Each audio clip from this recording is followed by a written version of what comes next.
Huawei just launched the new Mate 9, the company's latest big screen flagship. And while the Mate brand dates back a few years now, all the way to the Ascend Mate in early 2013, it feels like interest in the company's phablets has been picking up new momentum lately, helped by devices like last year's Nexus 6P introducing the manufacturer to new audiences. We've already brought you an early hands-on look at the Mate 9, and now we're getting ready to settle in for our full review treatment, evaluating the performance of that new Kirin 960 processor and seeing what kind of photos are possible with that dual-camera Leica system. I'm Stephen Shank with PhoneArena. While that full review's coming soon, I'm getting you started right now with an unboxing of the Huawei Mate 9. Right here we've got the Huawei Mate 9, the company's brand new 5.9-inch flagship. Now I know you're watching this unboxing video for the part of it, but before we get to that, let's just take a quick look at the box itself. This is a really familiar design if you know Huawei products. It looks almost exactly like the packaging we saw the Huawei Nova Plus come in just a few weeks back.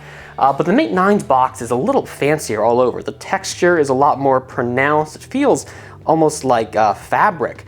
And of course we're advertising that Leica dual camera. We get Huawei design logos on the sides here, but other than that, there's not much to see here. There's no big breakdown of specs or anything. So to see more, we're gonna have to get to inside. With no further ado, let's pop this off here. And there you have it, the Huawei Mate 9, a 5.9-inch screen. Despite that, the handset doesn't feel huge. Now, I don't usually do comparisons as part of an unboxing, but during my hands-on, I had mentioned that the phone was very similar in size to a model a lot of you are probably familiar with, the iPhone 7 Plus. Now, the Mate 9 is a slight bit thicker, to the tune of 0.5 millimeter, but really, these two phones are super comparable in their size. And this is despite the iPhone Plus having a 5.5-inch screen, whereas Huawei gets a 5.9-incher, just because it's pushing those bezels all the way up to the edge. Screen on here, as you can see, Huawei's really pushing the limits of how close it can get the screen to the edges of its device there. So let's get rid of the iPhone for now and power this guy on. There we go.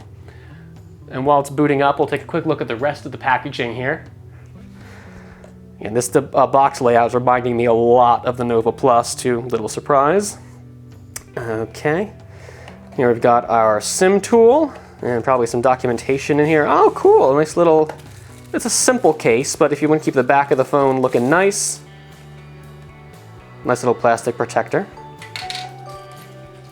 Cool boot animation there. An intro guide. And they're really fancy. This is like over the top. This could just be like a transparent plastic bag for most manufacturers. I think with a textured black one here. Yeah, intro to the phone, quick start guide. Oh, I'm getting stuck to the bag, gross. Quick start guide, we're gonna take a look at that a little later. Actually, I might look at it as part of the review. Nothing else in here besides our SIM tool. Have an other box, little, supposed to be easy to pick up tab. Of course, I can't do it. And this is going to have all our adapters in it probably. So this phone, if you paid attention to the launch announcement, the initial release is focused on European international market. So of course we don't have a US friendly plug here. That's what adapters are for though. Now this is a substantial power adapter, my stars. I'm told this has 4 amp charging, and can I see this in here? Like I got my head in the shot? Yeah, 5 volt. 4.5 amp looks like the max output there. So I'm definitely going to want to see how long this thing takes to recharge once fully depleted. But that is a hefty adapter there. Like not to open the other side here. I like the arrows to let you know you have to tear into this guy from both sides. So I don't feel like an idiot just banging on one end and nothing coming out. Have our headphones, standard looking earbuds. USB Type-C cable. USB Type-C is standard A. It's still not USB-C on the adapter itself. That's fine, no, they'll come around. And, cool, little adapter here. Is this micro USB to C? Yeah, micro USB to Type-C for migrating files over or what have you. But here, I'll get to the actual phone hardware itself. That's what you came here for. Take a quick look at the back and introducing us to some of the hardware, power button, volume button, card tray, good stuff. There's those dual cameras that we're really interested in seeing what performance is like, along with the dual LED flash and I guess the laser assist. That's interesting. This looks like a microphone hole up top, but they're telling us it's the NFC sensor, which I'm sure is in the same area, but NFC don't need a hole.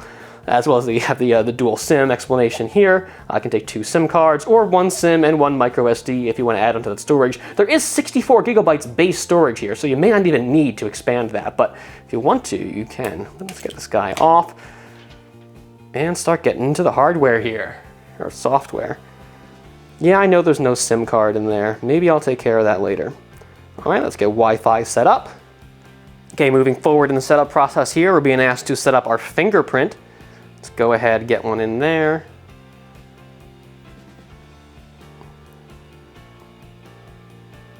This is if you ever used any phone with a rear fingerprint scanner, this is going to be super familiar. I do like that light up little red animation there showing me where to touch my finger. Just makes it a little bit easier if you're unfamiliar with how to work this. I'm doing the bottom, man. Okay, we'll add more fingerprints later. Emotion UI 5.0 running on this guy. This is based on Android Nougat. First time we're seeing it on a Huawei device. So while a lot of it should be familiar, there are some new things in here. Huawei really emphasized the extent to which it's using machine learning to try and smooth over a lot of the rough things you run into when using an OS for a while here. So it's really about optimizing the phone so it feels like it's new all the time. The company talked about doing a lot of cleanup work, defragmentation, compressing memory, trying to make everything really easy to access. Starting here with, if you're curious, just under 50 gigs of the 64 gigs free. 1020 or 1080 by 1920 resolution. Maybe the one real sore spot with this phone here, even though it is a 5.9-inch screen, that's a resolution we usually expect for something more like a 5-incher. No quad HD present here, but we're going to see how it actually ends up feeling using this for a while, if that resolution does actually impact the experience, or if the phone's fine, and maybe if the resolution, the lower resolution here, helps to extend the battery life. 4,000 milliamp hour battery, so between that and the lower res screen, maybe it's going to stretch on for a full day of usage here, and with that fast charger, it should recharge things super quick as well. Come on, stay with me here, phone. For now though, I'm Steven Schenk with PhoneArena. This has been an unboxing of the Huawei Mate 9. Be sure and stay tuned for our full review coming real soon.